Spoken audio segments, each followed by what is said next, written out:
Bonjour les enfants, bonjour Sam, bonjour Julie, bonjour Pablo. Dites-moi, ça vous arrive de vous disputer avec votre frère, votre sœur, votre cousin, un ami, une amie? Oui? Ben oui, ça arrive à tout le monde.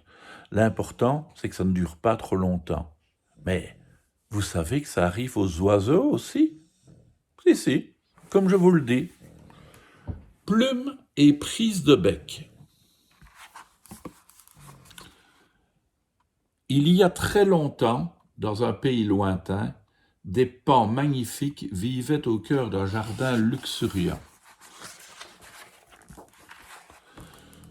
Non loin de là, une bande de cygnes gracieux avait élu domicile parmi les joncs et les roseaux d'un lac aux eaux limpides.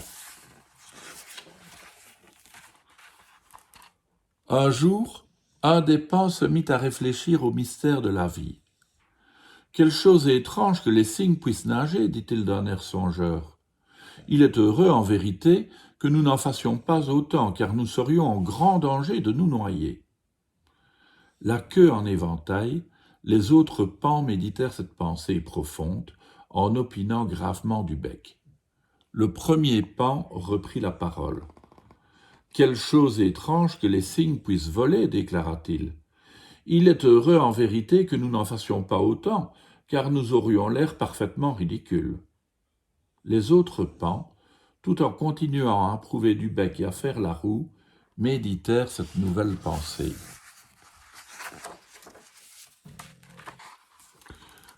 Le premier paon rompit à nouveau le silence. « Je crains les cygnes, dit-il. Ils sont forts et puissants.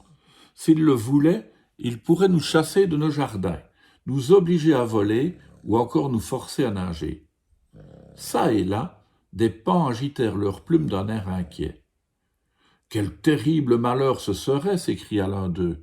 Ça en serait fini de notre foyer, de notre bonheur, de notre vie. » Cette déclaration fut accueillie par des murmures inquiets. Il fallait agir sans tarder.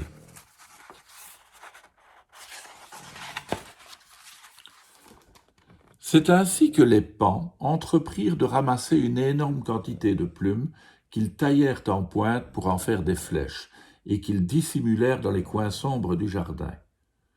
Le premier paon, qui était aussi le plus stupide, reprit alors la parole d'une voix forte, de façon à être entendu des cygnes. « À présent, dit-il, nous sommes en mesure de nous défendre contre les cygnes. Nous allons leur lancer ces flèches en pleine gorge et les massacrer tous si jamais ils essayaient de changer notre façon de vivre. »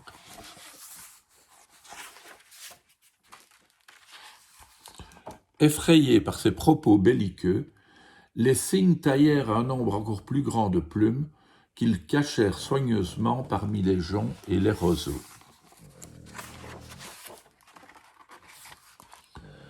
Par mesure de précaution, les paons et les cygnes, chacun de leur côté, continuèrent à accumuler les armes, mais ils se rendirent bientôt compte à leur grand désarroi que plus ils amassaient de flèches, plus leur terreur grandissait.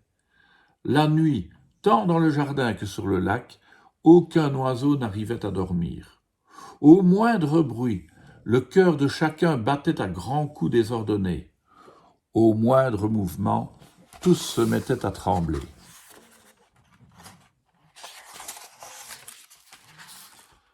Un jour, un cygne vint à passer au-dessus des paons. Ce cygne tenait dans son bec un roseau dont il avait besoin pour construire son nid. Aveuglés par la panique, les paons crurent qu'il s'agissait d'une flèche. Ils rassemblèrent alors leurs forces et foncèrent droit vers le lac.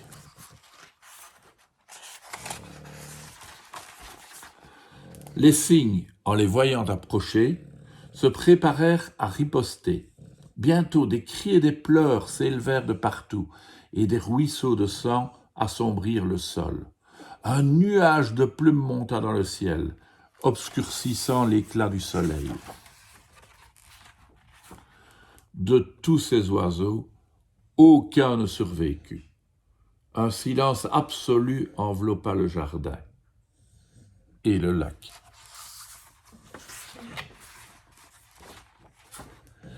Et puis, dans un recoin du jardin, un œuf se fendilla. Un petit oiseau en sortit et avança en chancelant dans ce monde de silence et de sang.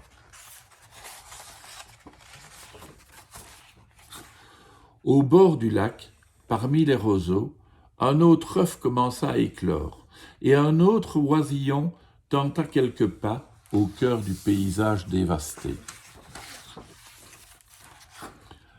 Les deux oiseaux s'avancèrent maladroitement l'un vers l'autre, pleins de curiosité et de confiance. « Tu es comme moi, dit le premier, tu as des plumes et deux pattes. Tu es comme moi, dit le second, tu as une tête et deux yeux. Veux-tu être mon ami ? Demanda le premier. Bien sûr, répondit le second. Ils se mirent en route, en paix et sans aucune crainte, pour faire face au jour naissant et ensemble se partager le monde.